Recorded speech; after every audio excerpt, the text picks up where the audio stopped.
What are signs of an unhealthy relationship?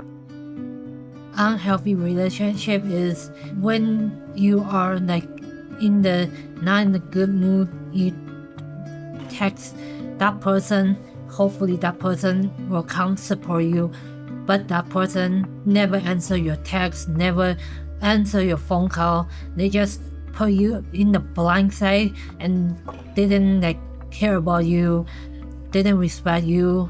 Unhealthy, I think, if we fight and talk a lot and not understand our communications. If I'm really worried about whether the other person feels happy or sad or angry, like if I feel like it's my job to make them happy all the time, that's to me is a sign that I'm not being healthy in this relationship. In a healthy relationship, it would be okay if the person I'm with is feeling sad, or it's okay if the person I'm with is maybe even unhappy with me. We can have a conversation. We can have, a healthy argument to work out some stuff. Whereas if I feel like, there's a thing I need to talk to them about, but if I bring it up to them, they might get unhappy, so I shouldn't talk about it. That to me makes me feel like maybe it's not healthy. So what would you think are some signs of an unhealthy relationship?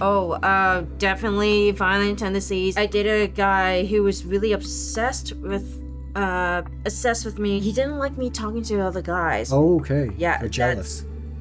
If I did whatever the person wanted to do, even though I didn't agree to it, it's like my voice doesn't matter in this relationship. Yep. Don't be controlling, don't be bossy, don't tell the other person this is why you're doing this way or the highway kind of thing. That's unhealthy. Verbal abuse, hey, you need to come here right now, we're gonna do this now. And yes, I experienced things like that with an ex in the past, and it was getting quite bad, so I stopped it, and it just was such a relief.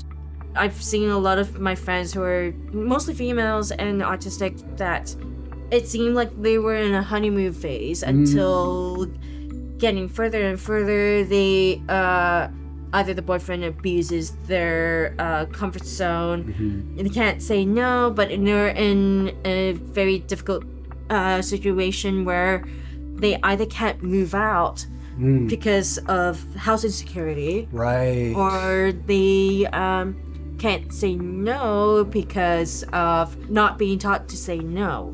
Right. Yeah, you bring up a good point about if somebody is financially dependent on another person for a place to live, that can definitely make the relationship unbalanced and maybe unhealthy. Yeah. Like if one person has lots and lots of money and the other person doesn't, or if one person has a bunch of privilege and the other person doesn't, that can be tricky. If one person in the relationship doesn't feel like they are able to stand up for themselves, that doesn't feel healthy. But it feels healthy to me when people can talk it out, they can have good communication, and they're both really enthusiastic about being there.